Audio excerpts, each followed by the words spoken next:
why I'm telling the story is I'm not talking bad about people on a legend of wrestling from an in ring workability, character ability, the best of the best of the best. Okay? The best of the best of the best.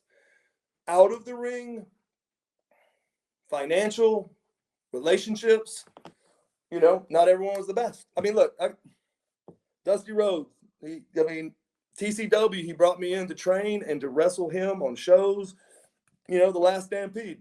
Got his hat on right now. Um, uh, Great guy, treated me like a son, right? Um, but asking about Flair, Flair has always been nice to me.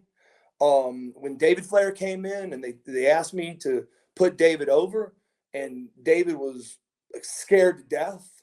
Um, Rick came up and he talked to me. And he was like, "Hey, don't expect a whole bunch, but you know what it's like, and that's why I wanted to have a match with you." And I'm like, "Brother, no problem. Let's do this." And Rick came up afterwards and gave me the most vivacious hug and shook my hand and looked at me in the eye and he goes, "Son, I've been watching you grow, but to be able to take a young kid out there and do what you did shows how far you've come in such a short period of time." One of the biggest compliments I've ever had in pro wrestling. However, I've been at some events, that, I thought I know the promoter real well, and things didn't go real good with Flair, like at that birthday party one. And so the stories I heard, I just shook my head, and I even heard the hotel manager come to the promoter the next morning because he's sitting with me. And, there was just some bad stuff that was done and bad business stuff.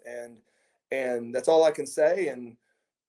But I don't know exactly, but I feel like I know. So I'd rather not talk about it because I think enough people have said it.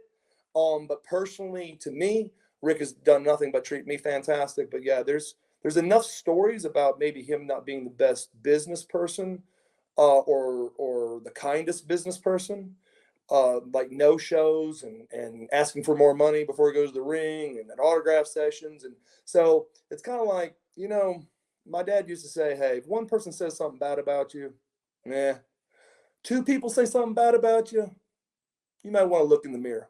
Three people say something bad about you, brother, there's no reason to look in the mirror."